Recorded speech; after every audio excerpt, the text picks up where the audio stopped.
Boker Tov, everybody, and Shavuot Tov. We want to find out, when did God tell, or the Jewish people tell God, we've heard enough and it's time for Moshe to intervene? I think that's the topic of today's shir, correct? We'll see. Okay, we'll see.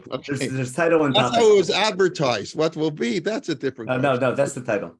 Okay. And the topic, sort of. Yes. Okay, let's share my screen. Today is class number 2 in our series on exploring the Torah's chronological integrity, what we call in mukdam u'muchar, and before or after the 10 Commandments. Last week was when did we say Nasa B'nishma? Is when did we accept the covenant, before or after? And today we'll talk about when did we request not to hear God speak. Now, I'll give a quick introduction. I'm pretty sure almost everyone in this group remembers earlier in the Jewish education, we heard the opinion that the first 2 dibrot we heard directly from God, and the other 8 we heard through Moses. So make sure I'll do a reality check on that one. Right? We learned that from an early age. Now, but I'm pretty sure people also realize one of the sources is the famous line of Torah Tziva Lanu Moshe. Remember in the V'zot HaBracha, Torah and Gematria is how much? Do the quick math. Torah is 611. So Moshe taught us 611, and that leaves 2 for God to teach. That's how you get to 613. Now, there's a big question: where does the number 613 come from? There's the number of everyone who counted the mitzvot decided they're 613, and then go decide what to count, what not to count. In other words, everyone who counted the mitzvot from Smag to Rambam, everybody assumes they're 613. And then the question is, what do we count and what don't we count? That's a great topic in itself. The question is the source for that the pasuk of Torah Tziva Lanu Moshe, or did this turn out really cute that way? I'm pretty sure that's one of the main sources, though, but that's for historians to check. Okay, here's today's sources from Rabbi J. Thank you. Now, isn't it Dorash Rav Simloi? It's a drasha, not a. Yeah. It says it's a drasha. Okay. Now, but there's a lot to the drasha. Now, if the question is the drasha on hearing from God and hearing from Moshe, or is it drasha on the number? In other words, it's hearing 2 from God, that's clear. And the question about the 611, or what's Ikar and what's Tafel? What's the main topic? Maybe we'll get to it later on today. Now we want to get to work with what we're going to do today. So let me go back to my source sheet, and here we go. So this, I call this Midrash Conclusion. It's based not only on the acute gematria that we just saw, but also on a careful study of the events that happened in chapters 19 and 20. We started that study last week a little bit, focusing on what happened in chapter 24 and where I put chapter 24 in chapter 19. In today's class, we're going to show how the title, in other words, when do we request not to hear God, can help us understand that Midrash about the 2 that we heard from God and the 8 from Moshe. We'll understand where that comes from a lot better. And the goal is to appreciate, I call the elegant manner, how the Torah tells the story of theophany, is a fancy word for Mamad Har Sinai. Theophany, when God appears to man. Now, another word of introduction, because I'm going to use this word over and over again, not just to explain Har Sinai, but to also explain over the next 2 weeks when we deal with Megillat Esther. The word is obfuscation. I learned about this word about 10 years ago. Someone introduced it to me because I was giving his whole explanation and tell me, just use this word. It's a lot easier. So what's obfuscation? So if you look it up in the dictionary, it's the action of making something obscure, unclear, or unintelligible. That's what they say all my classes are. When confronted with sharp questions, then resort to obfuscation. Now, I want to use the word in a bit of a different context. What I want to claim is, when you study Mamad Har Sinai, there's no doubt things are unclear, possibly unintelligible and obscure. But what I want to claim is, let me turn up the thing for a minute. I want to claim that it's intentional, and I'm going to use obfuscation in another context, where I'm hiding something, and the goal of hiding it is for the reader to find it. I'm going to explain that again because that's going to be key. In other words, sometimes you intentionally hide something because it's so precious and you want the finder to look for it, to appreciate what he finds. And sometimes when something is really dear and something really important, I know it's all the movies when they have like your fancy engagement. So you hide the engagement ring in a place. You have to go almost like on a treasure hunt to find it. But what's something's important in anyone who studies anything in depth, when you search for something and find it, it's much more meaningful. Now, I want to take it a step farther and claim it's not just a cute way of writing. I want to claim, I call it the media is the message, meaning in the story of Har Sinai, there's certain things you'll only find if you search for them. When you search for them, you'll find them.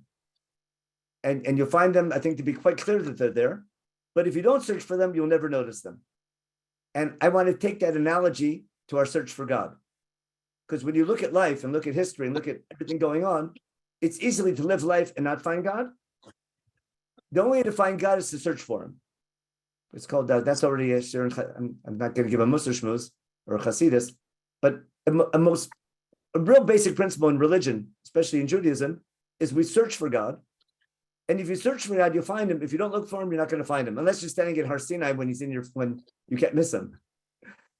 But that's the idea I want to get across of obfuscation. Let me just check the chat.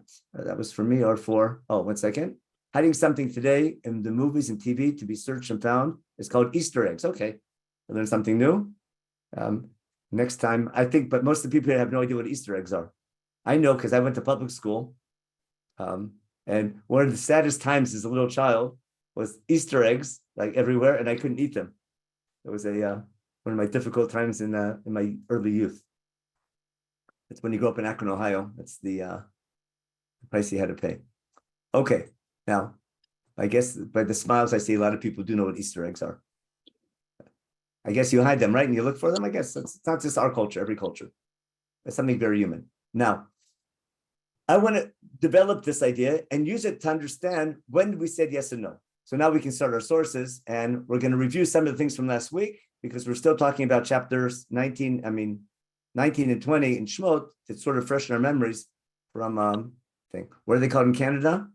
Are called COR. Okay, what's COR stand for? They're under COR. Yeah. The kosher. No, see how it's kosher for Easter. Canadian Orthodox rabbis, I believe. Yeah. I don't even. Nobody says what it just says. COR. Yeah, it's Montreal kosher, and then you have the COR based in Toronto. COR is Central Orthodox Region, which is the one that certifies it. Okay. Because we're Central Canada, so Central Orthodox Region. I was at a hotel program for Pesach one time.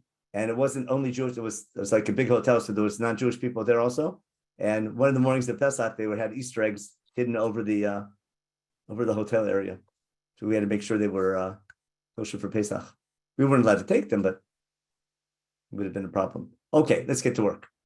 Now we can start, share my screen, and now we'll get more serious. Right. Now, I'm going to start what I call 9 3/4. Those who understand, those who know Harry Potter, you know what I'm getting at. If not, it would take too long to explain. What we talked about last week was Am Yisrael accepting a covenant to be God's people. Remember, let me just share a different screen real fast from last week. Here we go. In chapter 19, remember, God calls Moshe up, makes a proposition. You want to obey me, keep my covenant, be my special people. If you accept this responsibility, then you'll be a mamlechet kohanim, you'll be a nation in the service of God. That's the proposition, the proposal that God gave to the people. And we said, yes, we agreed to do it. And now we need the covenant or the contract. The next step should be hearing what we call the 10 Commandments, or what Chumash calls the Dibrot. Now, let's go back to our sheet.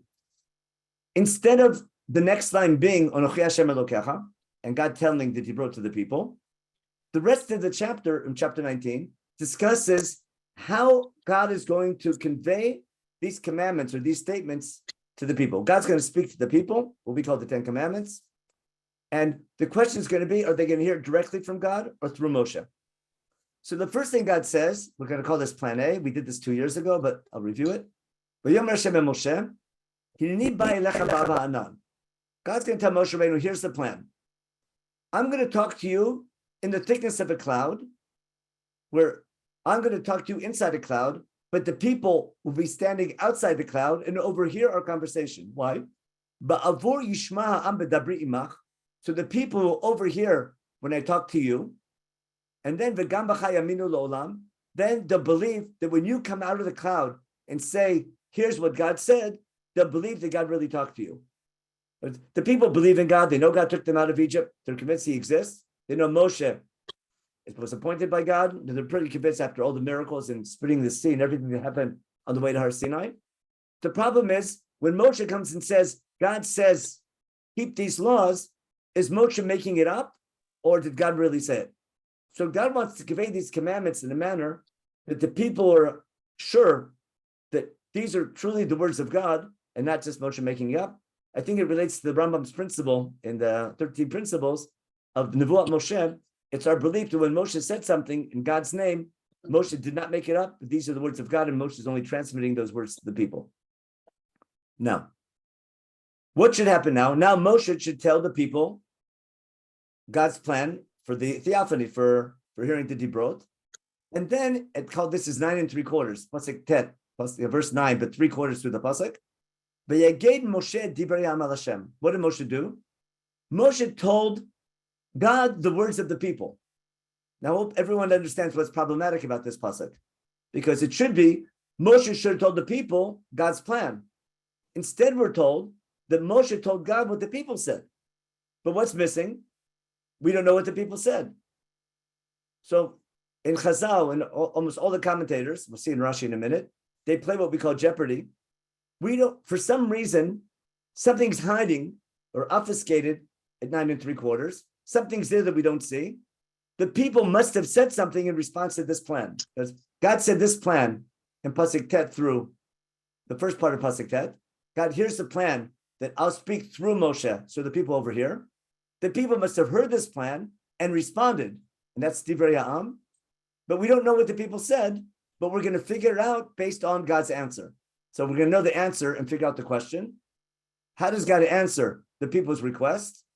God tell Moshe, go to the people, get them ready, and get them all ready, wash up, clean themselves, and be prepared. Be ready for day 3. And on day 3, God is going to come down to the eyes of all the people on Mount Sinai. There'll be a direct encounter, as opposed to hearing buffered by a cloud. We're going to hear directly from God. And we call that plan B. That's the higher level.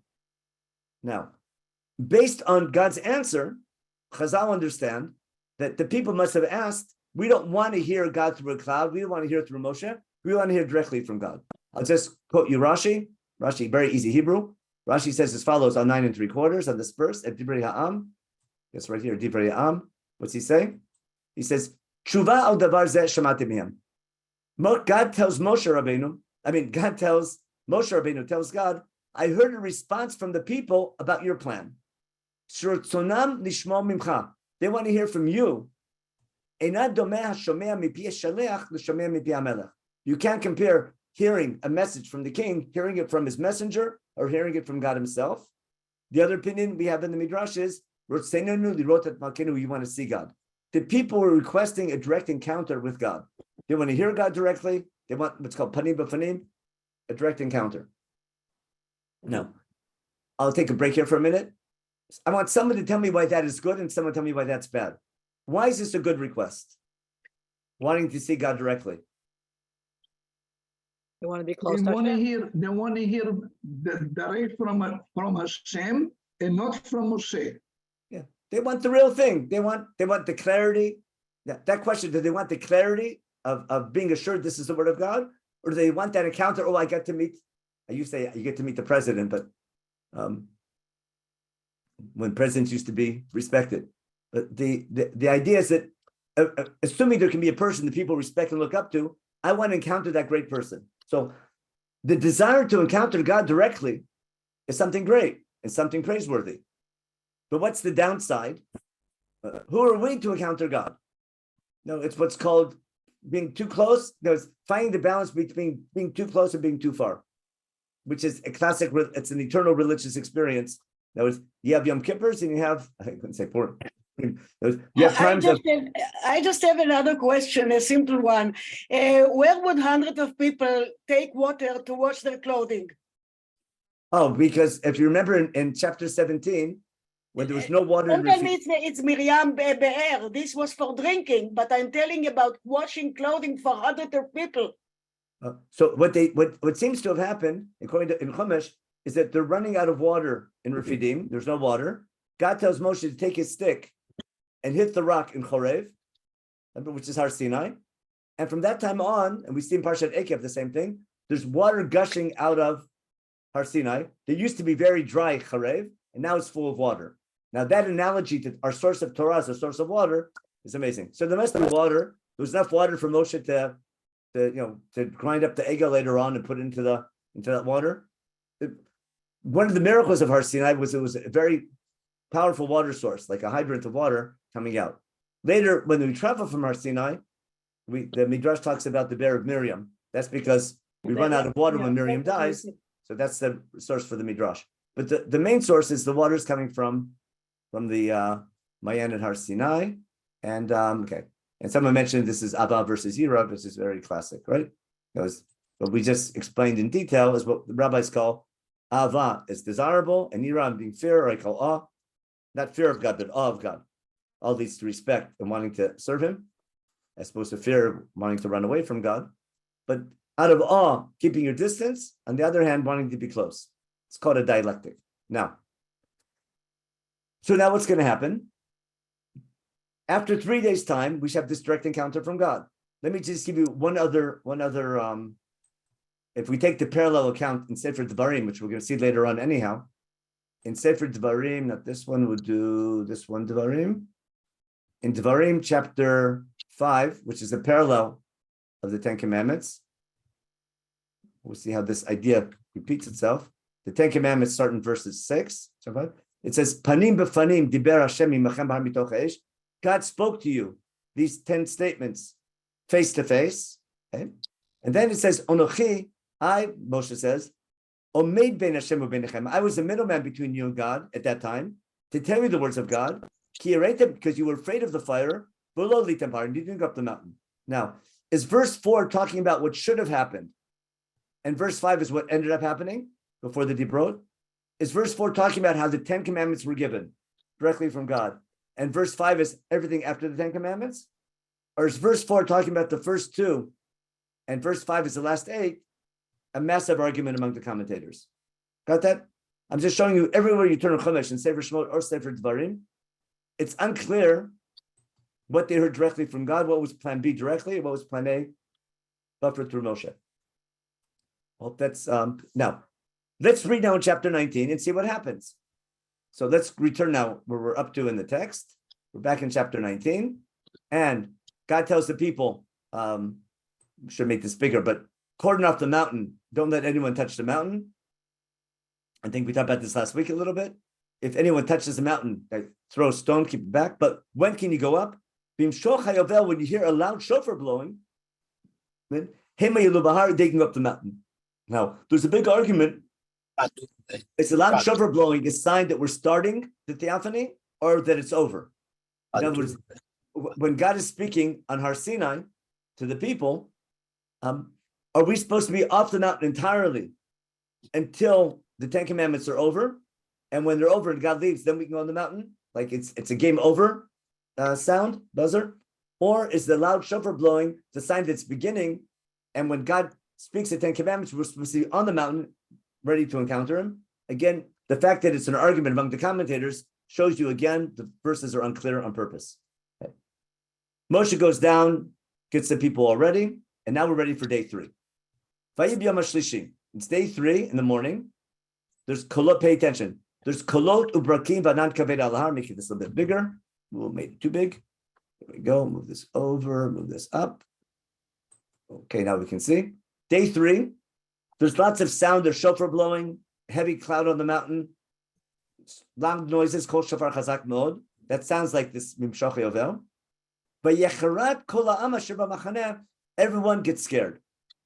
This encounter is too intense, and the people get scared and run back.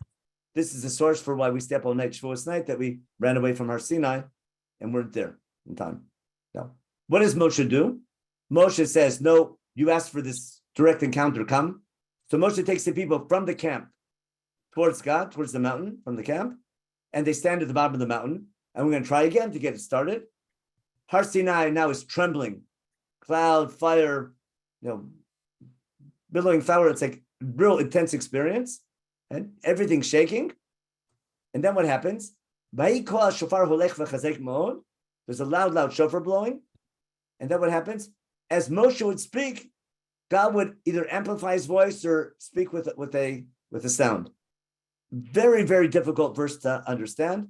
Again, I'll share with you Rashi. Rashi says here that for some strange reason, we'll see why soon, Rashi claims that this verse is talking about the 10 Commandments, and he says that there's something obfuscated again in verse 19. According to Rashi, Rashi says this is talking about the loud shofar blowing, and we'll read the story coming up. The story itself will be a footnote at the end of the 10 Commandments.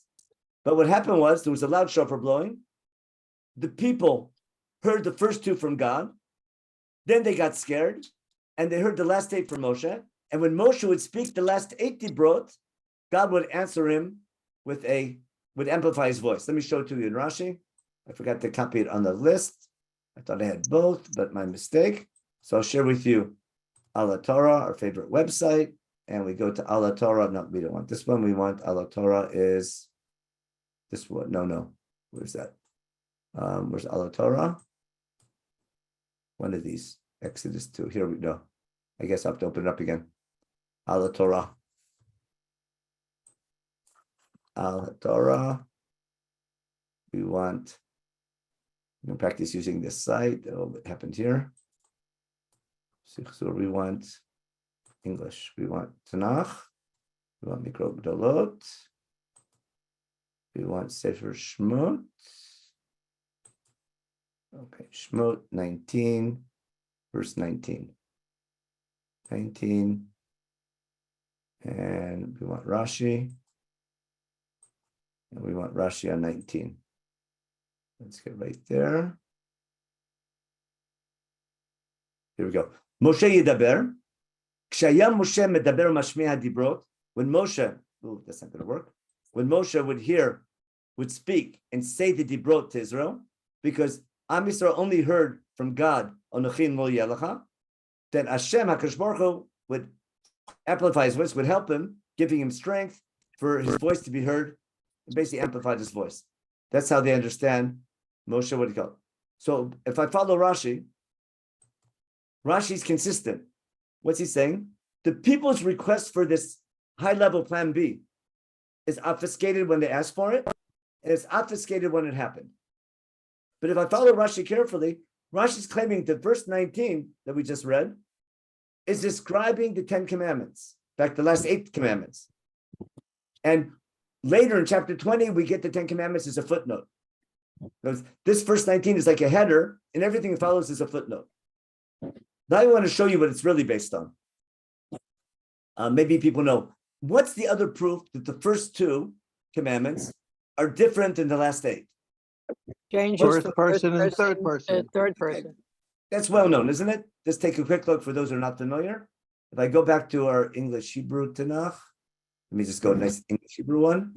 Where are we? Devarim here, Exodus. Here we go. Exodus chapter 20. Oh, my computer's not doing good today. Here we are, chapter 20. Okay. Now look at the opening line. This Chumash does it so beautifully. Look at verse 1 in the 10 Commandments. Vaydaber Elohim et kodrim elo lemor. What's missing? We're missing who God's speaking to. Usually it says Vaydaber Hashem el Moshe lemor, Daber al Aaron, or something like that. Here, God is speaking these things, saying, and it doesn't say who he's saying it to. So is he saying it to Moshe or saying it to the people? But when you read on, God starts speaking in first person. Onochi Hashem Elokecha. I'm the God together. That's first person. Okay? You should have other gods al panai. Okay? Then he says, don't bow down to these other gods. Why? Because Ki Onochi Hashem, I am Hashem your God, a zealous God. I punish those who hate me, and I do chesed to those who love me and keep my commandments. So this opening 2 statements, God speaking in first person.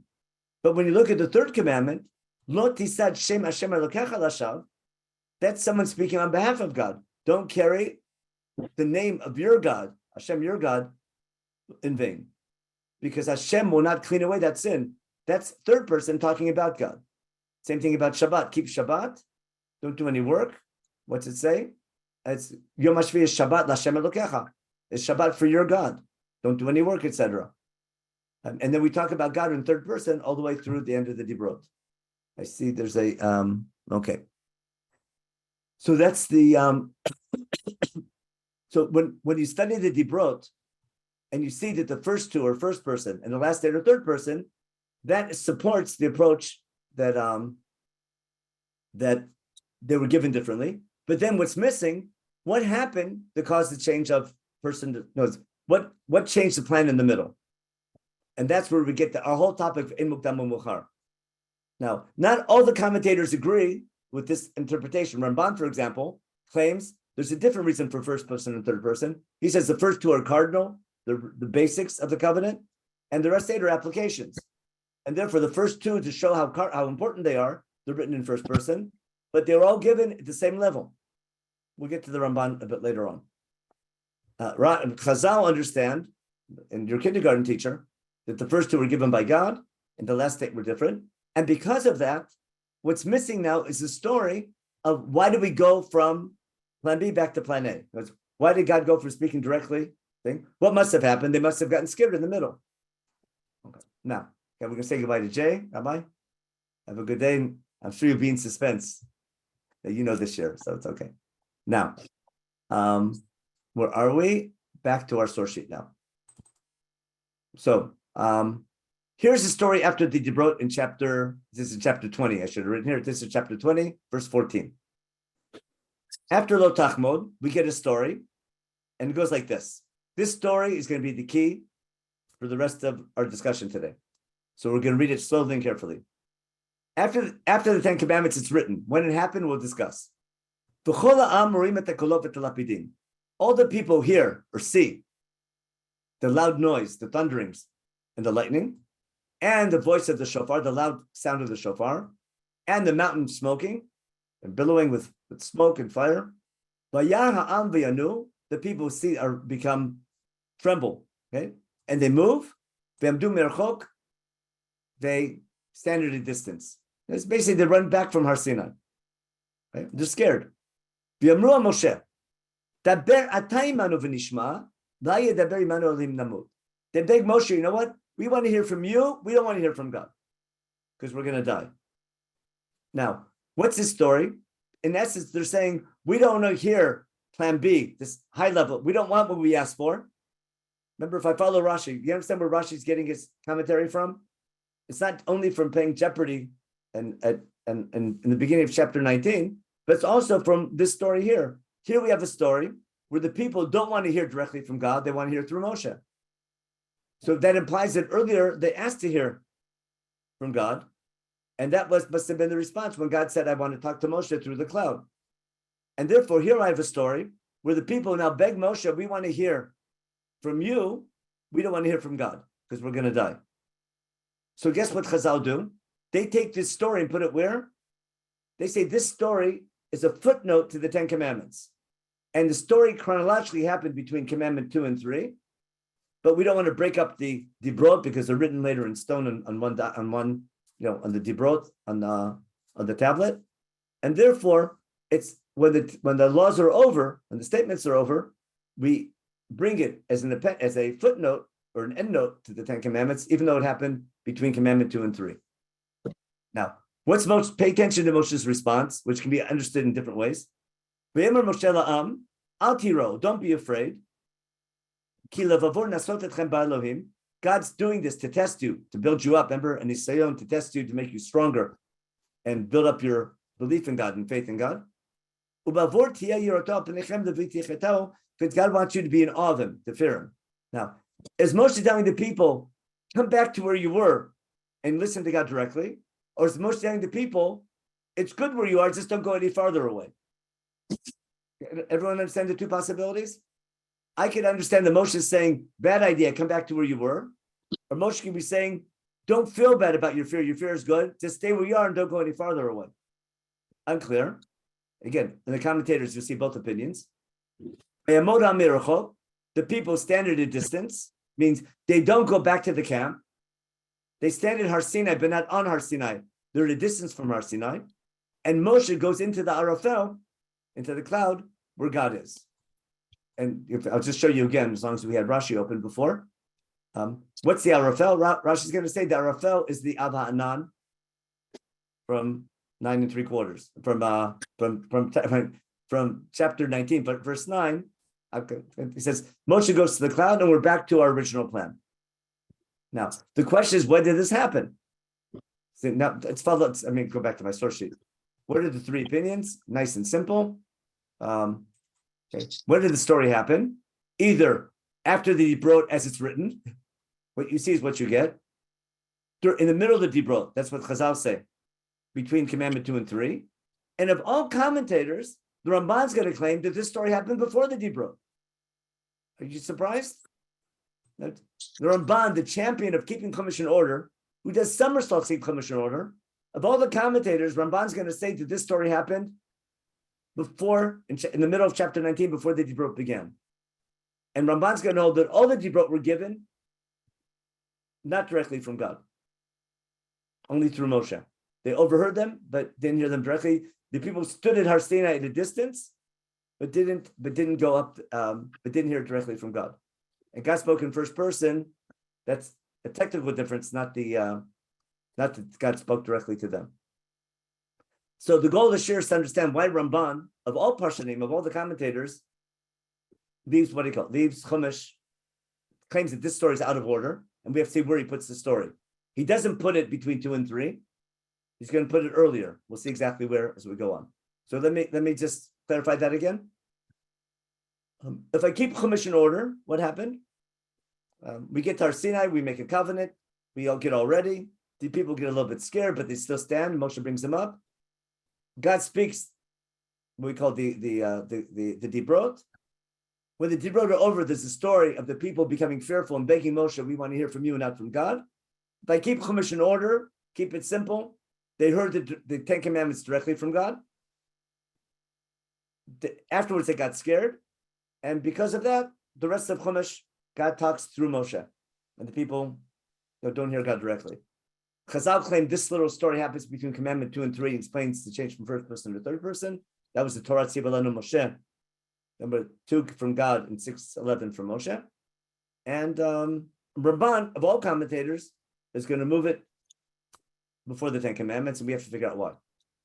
Now, Ramban doesn't do it because of the story here. What forces his commentary is a story in Dvarim. And now we're going to do the hardest part of the shir. You have to, we'll do this together. Let me explain. As we all know, in Sefer Dvarim, we have a parallel story of the 10 Commandments. We already saw the introduction to it. The 10 Commandments are in Dvarim and in Shmot. And we all know Zachar v'Shamar b'dibur echad. They're small little changes. They're basically the same idea, but they're small little changes. We know what the Bible critics say about that, but we follow our approach that God does this intentionally and on purpose. God gives us in Chumash 2 versions, and we learn not just from the commandments, but by the small changes between them. And we have to relate to why those are in Devarim and those are in Shmot. If we have time, we'll get to it later on. Now, but all the commentators have to read the story in Devarim and compare it. So we're going to read the parallel story in Sefer Devarim and see if it matches, okay? So let's go to our source sheet. And first, I'm just going to show you like a picture of what happens next. Okay, we did this after we did the 3 opinions, okay. And the fact that it's before, okay, what do we have? We had, if it's after he brought, simply makes perfect sense. Let's keep Chumash the way it is. During is based on first and third person in the Dibrot, and before is based on the story in Devarim. Now, so we're going to read the story in Sefer Devarim, chapter 5, the story of the Dibrot, and see if it's the same or if it's different. So we have to take a look at it. Before we read it carefully, just look at the Mivneh of Devarim, chapter 5. In chapter 5, the first 5 verses are the introduction, and Moshe calls the people together and tells them, listen to the laws I'm teaching you, learn them and keep them. And then the opening line, these laws that I'm teaching, Moshe teaches a speech from chapter 5 through 26. Yeah, just a quick review. I should do this just to clarify. In Dvarim, in chapter 5, Moshe tells the story of Mount Har Sinai and how he received the Dibrot. And then chapter 6 through 11 is the called Mitzvah section, and 12 to 26 are the Chukim and Mishpatim. But from 5 to 26 is one long speech that begins in chapter 5 with the Dibrot. And when it begins in chapter 5, it begins as follows. Where are we? Moshe says, Hashem Elokeinu, Hashem our boss, made a covenant with us in Har Sinai. And therefore we have to explain the covenant. You're obligated to keep these laws because the laws of Dvarim stem from that covenant. You made a covenant of commitment. It wasn't only with your parents, Moshe says, you were there as well. And then he says, God spoke to you directly. We read before. And I was a middleman and wasn't clear whether this is the 10 Commandments and this is afterwards, or this is the first two and last day, or this was God's original plan that would change. We discussed that before. Then we have the 10 Commandments, just like with small little changes, remember Shamor instead of Zachor, and the reason, but basically the same idea. And then we have a story afterwards about how they all got scared. Now, we're going to read the story. We're going to pick up from the story of them getting scared, and we'll pick up from there. Okay, so we're going to go now to our source sheet, and we're going to read the story. And as we read the story, we'll do this together. Let's see what's similar and what's different. So first of all, the story is written after the 10 Commandments. So after the 10 Commandments in Shemot, we have a fair story, and we have a fair story here. So let's read it. Okay.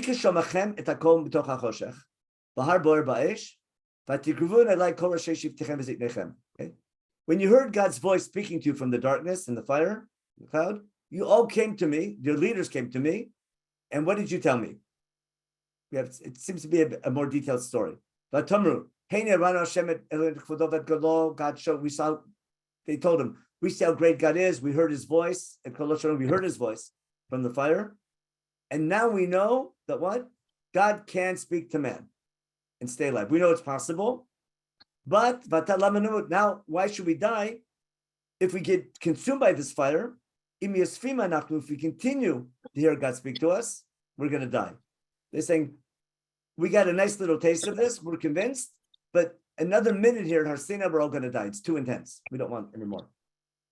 And he explained why. Kimi kol basar, what mortal person can possibly hear God speak, the voice of a live God speak from the fire, like us, and stay alive. We can't live up to this high level of this encounter with God. And now here's the big request. Moshe, you go up closer to God. Go close. You go up the mountain. You go and listen. Whatever Hashem, our God, says, you go hear it. Anything you say to us in the name of God that God says to you, we accept. Remember Nasa v'nishma? Now it's Nishma v'nasa.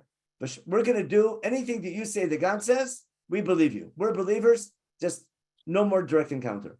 They're begging Moshe Rabbeinu, we want to hear from you, not from God. We don't want to go to class. We want your notes, basically. Okay. Now, up until this point, we'll take a quick discussion. Maybe I'll make I'm going to open up can I do this? Share a screen and a whiteboard, okay? Can I do this and text? Okay.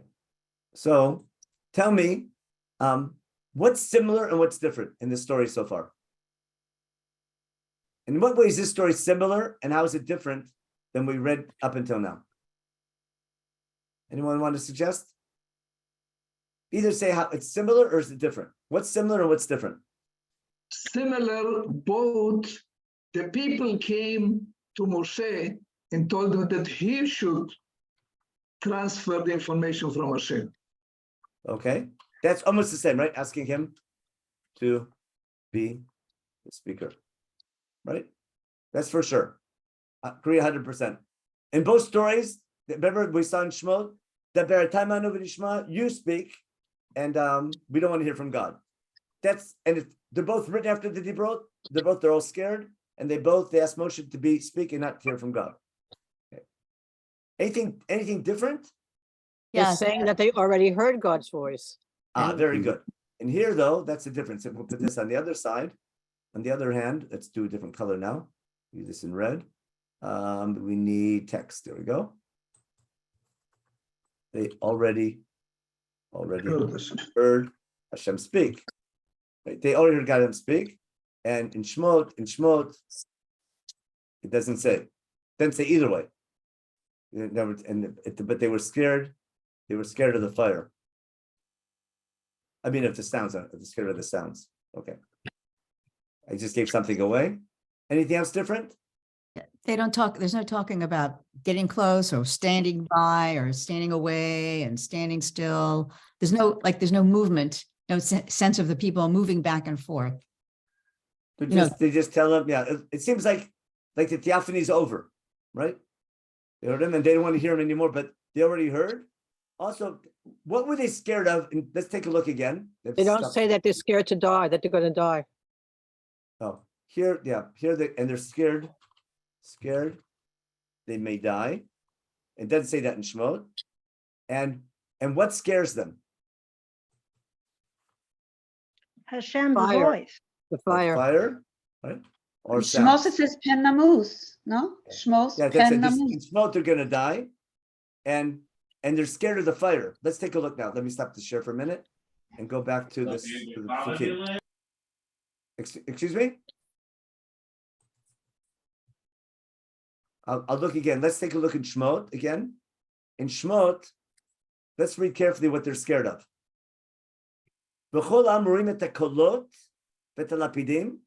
They hear the sound, like the thunder and the lightning, the sound of the shofar, and the mountain smoking, and they move back. Got it? And they tell Moshe Rabbeinu, we want to hear from you and not from you. Speak to us and not God. It doesn't say they heard God. They don't see any fire yet, did they? There's no fire. There's no mention of fire, but there's smoke. Maybe when there's smoke, there's fire. That's what Ibn Ezra will say. But they don't say that they don't say that they heard God speak. So they're scared from all the theatrics, but then say that they heard God speak already. But therefore, it could be understood this is happening beforehand. On the other hand, it doesn't say they didn't hear me yet either. It says the fear here is from the kolot, lapidim, and kol shofar. They don't mention that they're afraid of the fire. And the fear, Rabbi, they did not hear the sounds. They saw the sounds. they saw, okay, but They saw, they did not hear. okay, I mean, they must have heard it, but they they understood don't the say sounds. I mean, they definitely heard the sound, and they saw something. They understood something. It says here they perceived. Very good. They perceived. To see something is also to understand or but it's through the sounding they hear something that something's really intense. But what's the description of what scares them are the kolot, lapidim, and kol shofar. And in Devarim, what scares them? Let's take a look at Devarim again. What scared them? You heard the kol shofar is still the same, but the main thing is har bo'er ba'esh. Let's make that all in red. Okay, the har bo'er is ba'esh. Okay, and they said gasho is golo, but batalamanut kitochenu esh agdolazo. Okay, and we're going to die. We're talking about during dying. Okay, because who can hear mitoch ha'esh? The And fire is over and over again in Devarim, and we don't have the fire mentioned in Shmot. Now, it could be the same thing. If there's smoke, there's fire. But the emphasis here is on fire, and they already heard God speak, where the emphasis in Shmot is different. Now, one more thing. yeah, sure. Yeah, in Shmot, they have the nishma, but there's no naaseh, which we have in Devarim. It's more, it's right, it's more, there's accepting more. It means we're going to hear more. We're going to do whatever he said and listen to more because there's more coming. That's right. Now, in general, what can we do? The stories are parallel and similar. I can either say it's the same event, looking from different cameras. Got it? Like we do all through Devarim. Whenever you have two stories, when you watch a football game, there's a camera on a drone in the sky, and there's a camera on the sideline. And sometimes there's a camera in the end zone. So you're filming the same game, but you get different views of the same game. That's how we explain different perspectives. So it's the same event, but getting different perspectives. So is this the same event described from different perspectives, one from when it happened and one 40 years later, in retrospect? Or are these two different stories? Now, well, we'd like to say they're the same story because they're so similar. But if there's too many contradictions, then I'm forced to say it's different stories. So what do we need to do? We need to compare the stories and see, are the contradictions so obvious that it can't be the same story? Or do I say the contradictions appear to be contradictions, but I can resolve them? Like, oh, we play Tosfot. If you know how Tosfot works. I call playing Tosfot in a nice way. It appears to be, no, it's really the same thing, and you make what's called a nukimta and figure out. Here's fire, oh, here's smoke, same thing, smoke. If there's smoke, there's fire. Pretty much. Now, maybe that's where the saying comes from. Let me check the chat real fast. Did I miss something before I go any further? Today we know about rainouts. Okay. Okay, that's good. Yeah, okay. Go ahead. Yeah, I'm listening. We took a course that, the differences between the volume and the other books. And we said basically is that the volume was a preparation for going into the land. Okay, that's a good point. You're giving an answer already why it's different in Devarim. We're going to deal with that later on. You're already giving an answer that when we have discrepancy between Devarim and Shmot, the reason for it, because it's 40 years later, it's very good. But before we get to that, that's assuming they're different stories or different accounts. But first, God wants to emphasize something different. So good. So again, for sure, Devarim is different. Then explain what's the reason why I'm giving a different view in Devarim than Shmot if it's the same event. Okay, now, so let's keep these in mind. Let's keep on reading in the story and see if there's any other differences. In Shmot, let's go back to Shmot real fast. And remember what happened next. How did the people respond in Shmot? Way back up. In Shmot, we're going to run out of time in a minute. I didn't plan this well. In Shmot, here we go. Well, here we go. No, we have there. Here's Shmot. I'm missing something. Oh, here it is. In Shmot, let's see what happened next. Moshe tells the people, don't be afraid. This is good for you, the fear.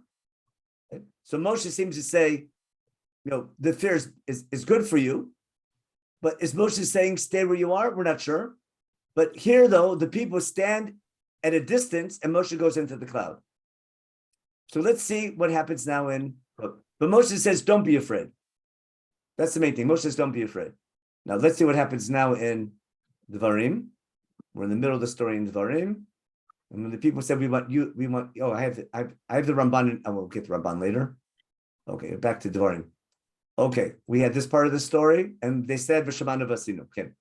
V'yishma Hashem et kol divrechem. In Devarim, we don't hear about Moshe's reaction, we hear about God's reaction. V'dabrechem elai. V'yomer Hashem elai, shamati et kol divrayam hazeh, asher dibru elach eitiv asher diberu. God gives the fear a thumbs up.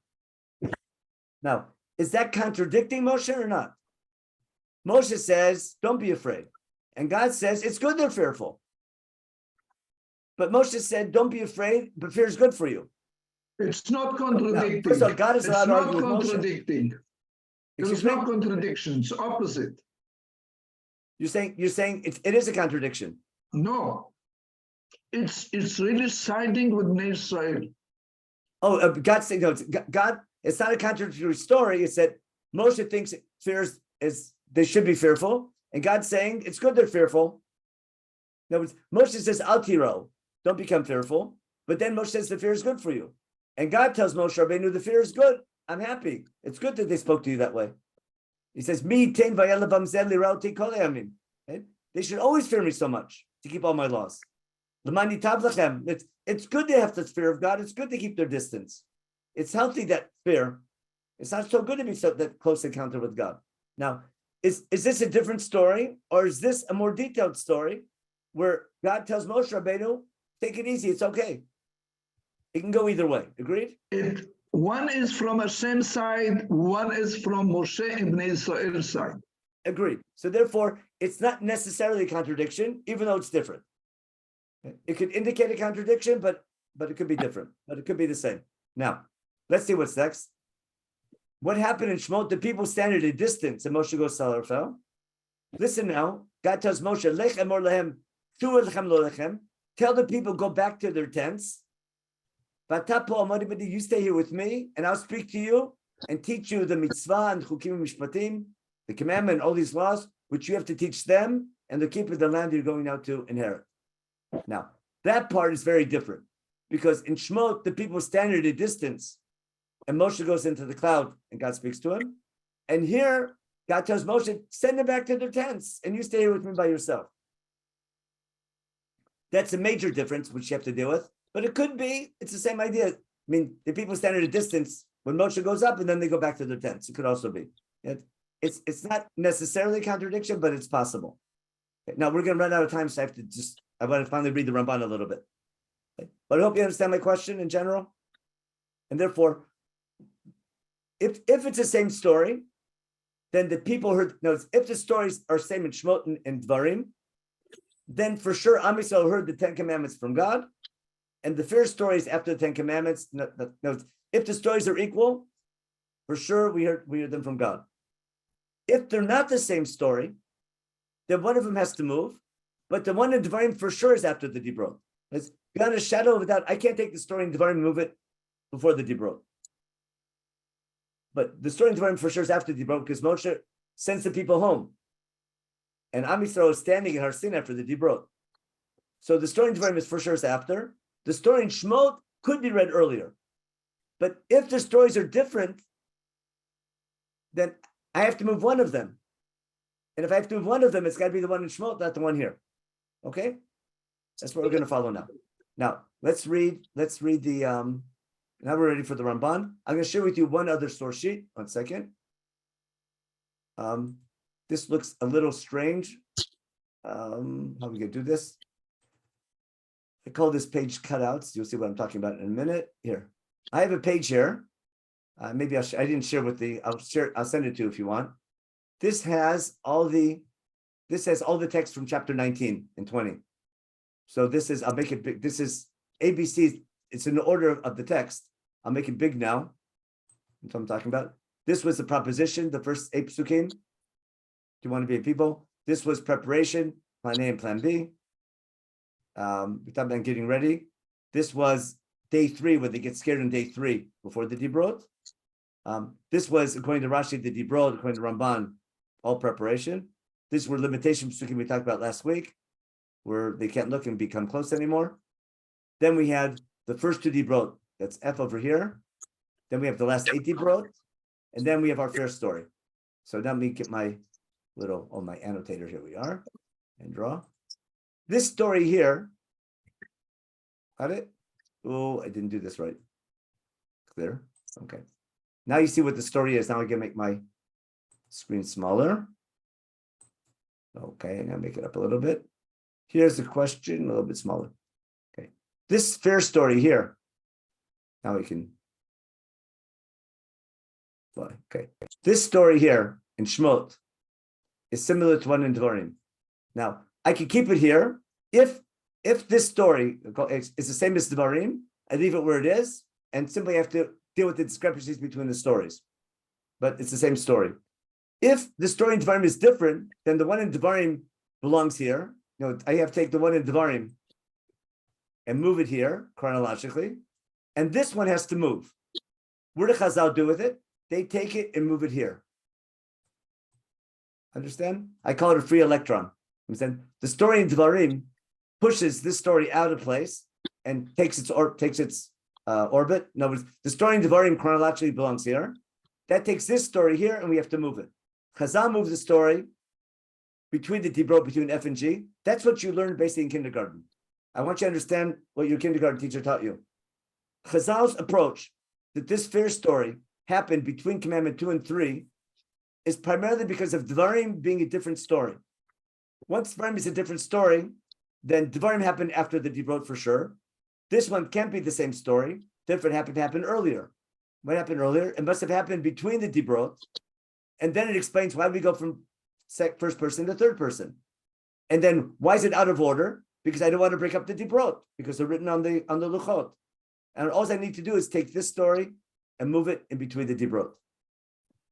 Ramban, we'll see in a minute, is going to also has to move the story, but he says that these two stories, C and H, the story right before on day 3, he says the story here after the Dibrot is a footnote, not to the Dibrot, but to chapter 19, to this story here on day 3.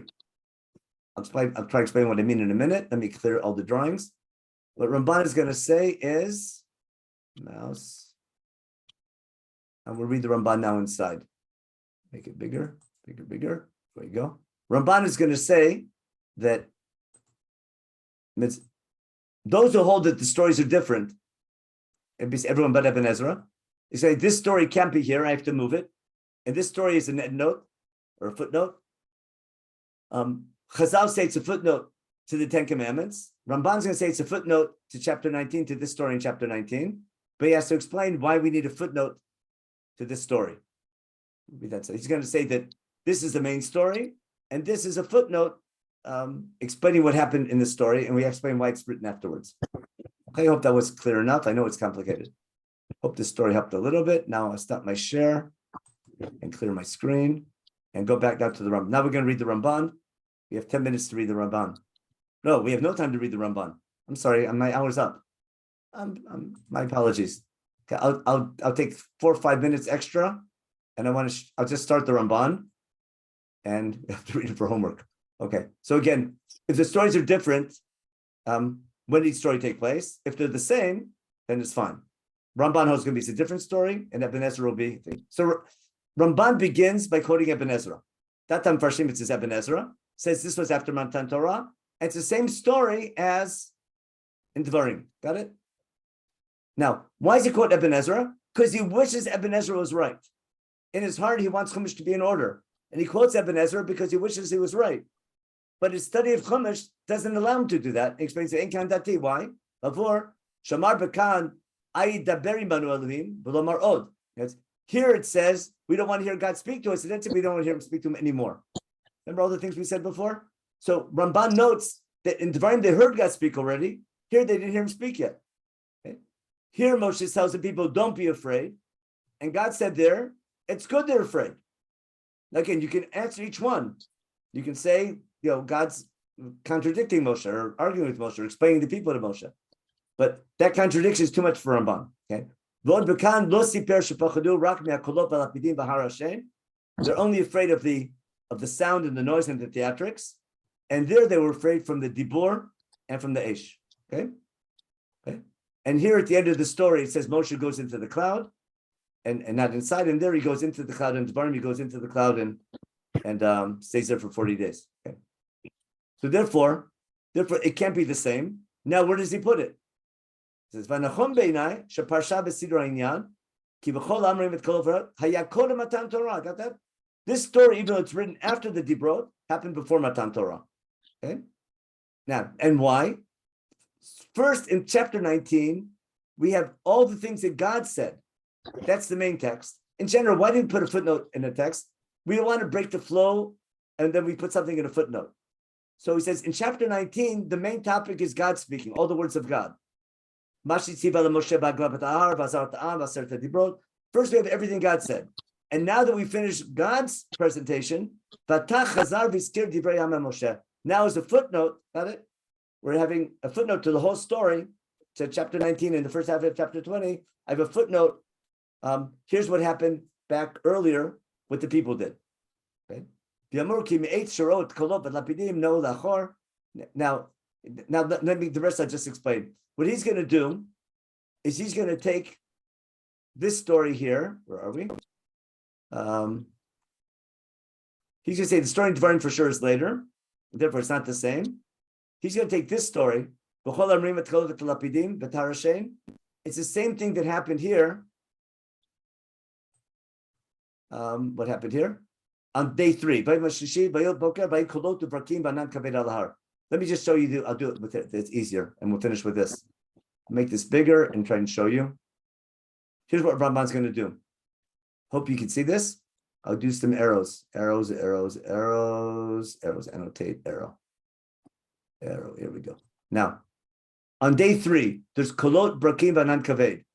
Here, what do we have? Kolot lapidim and kol shofar. Got it? That's similar. Okay.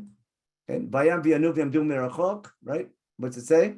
Let me clear that one. I'll do it this way better. Simple line. Here, what do we have here? Here, the people stood from a distance. Right? The people go back to the machaneh. Right? Then Moshe tells them, what do you call it? They tell Moshe they're scared. Moshe, people, don't be afraid. That's here. Moshe takes the people towards God. Got it? So basically, he basically weaves. He says C and H are the same story. These two are exactly the same. And what Ramban does in the rest of his commentary, he weaves all the details of H into C. Got that? So you can do it for homework. I know my time's way over, so I'm going to stop now. Where are we? Turn this off and unstop my share. But in a nutshell, I simply wanted to show you how confusing the events in Har Sinai are. And of all the commentators, Ramban takes the story after Debrot, moves it earlier, but he's forced to do it because of his understanding of the story in Devarim and the discrepancies between Devarim and Shmot. Ibn Ezra keeps it the way it is, which is a simple reading. Ramban can't accept that. And Ramban is one between two principles, Chumash making sense and Chumash being in order. And he says he can't accept the contradictions, even though Ibn Ezra does. That's why he quotes him first. He wishes he could accept them. But when he moves it, he's looking, what is most similar? It doesn't make sense. The guy would break up the Debrot in the middle. He has a different reason for the first two being in first person and third person. And therefore, the best match is chapter 19 in the middle. And he explained why Chumash needs a footnote. And sometimes he needs a footnote. And he says, why? Because first I have what God did, and then we have what the people did. And it's a footnote. Anyway, that's the Ramban. So now, in general, we'll go back to what we said last week, is that why the ambiguity? And why this whole tension about how close we can be to God, how directly can God talk to us, and how ideal is it to hear through a Rebbe? In other words, is the best way to be close to God is by being distant from God? In other words, what's the ideal relationship? Is being close to the ideal, what they call avah, or keeping your distance in awe, yirah? And life is full of this balance between the two, the oscillating between this desire to be close, but the need to be distance. And that's why I think the way Chumash tells the story reflects an eternal dialectic in our encounter with God in every day of our life. We have times that we feel close, times in distance. It's a classic love relationship. It needs its balance. With times of closeness, times of distance, times of awe and fear. And that's why sometimes it's a love relationship, sometimes it's a fear relationship, master-servant, sometimes it's a parent-child relationship. So my claim is that there's no way you can read Chumash and get a clear answer what happened. My proof, the argument among the Parshanim, but my claim is Chumash says it intentionally, and the intentional obfuscation of the events is both searching for God and finding both messages at the same time. And it's super true to life. Alrighty. Okay, let me stop here. We can stop the recording in a second. Let me just check the chat real fast. Oh, lots of chats there. Let's check. Let me turn this off. My chats are too big. 1 second. Let me go up a little bit. Okay, if you compare it, it's cute. Someone compared it to a baseball game when the rain's in the middle and you have to take a break and then you continue later on. Okay.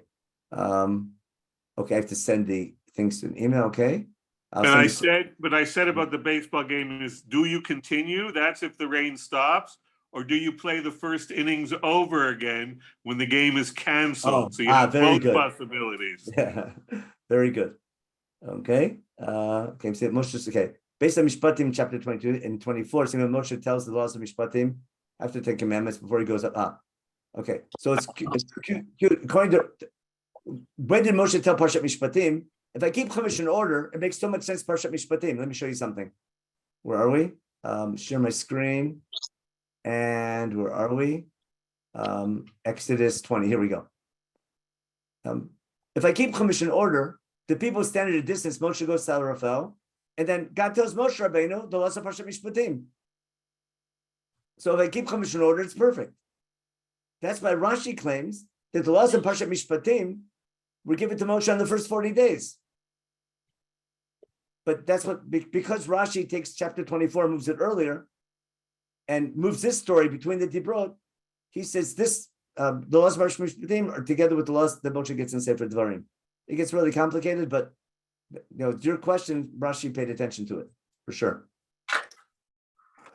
Okay, a problem with Torah with Mateh Lanu is Mateh Lanu the first. One second, the Torah is Mateh Lanu. The first they contain more than 2 mitzvot. Oh no, the number 10. Oh, the word, I mean, the word with the gematria. I say gematria. I see. Okay. So there's more than 2 mitzvot. That's why it's a midrash. Tzivalanu, okay, not matan. Tzivalanu. Torah tzivalanu. You're right. It's not. But Chazal counted is two commandments directly. But you're right. There's 18 mitzvot in the 10 commandments. 12 lo taseis and 6 aseis. But no one counts all of them. But you're right. That's right. From a technical point of view, it's hard for the Torah to work, but it's a beautiful midrash. The Meshech Chochma says that mipiha gevura shamanum doesn't mean from God, because God is never called gevura. But mipiha gevura shamanum means from the Moshe. awesomeness, from the awesomeness of the event with the kolot and the lapidim and the yashan and everything else. They understood Ein od milvado. Ein od milvado is Anochi and Lo Yihi Elecha. All the other Lo Sishtachad Elohim, Lo Sovdeim. That Moshe told him, this is a mitzvah, this is a mitzvah. Yeah, that's what Ramban says. The first 2 are more cardinal, and that's what that answers the next one that Susan asked. Why are they different? So because the first 2 are more basic, and everything is an application of the first 2. Anyway, I have to leave now, but thanks so much, everybody. And the next 2 weeks, I'm pretty sure next 2 weeks we're going to deal with obfuscation in Megillat Esther. When did Megillat Esther happen? When the story happened historically. You think this week was confusing? Wait till next week. But I'll try to make Seder out of the big argument. Was it before the temple was built, after the temple was built, and what's the reason for the big argument? And the argument has a tremendous effect on how we understand Megillat Esther. Okay. So, Rabbi, I would just real quick. The obfuscation and also ambiguity. So I think both are present. Yeah, but that's what I'm not. I've used to use ambiguity a lot, but ambiguity when you're, or maybe ambivalent. I'm not sure what's ambivalent or ambiguous. I know Rabbi. No, I don't think it's the same.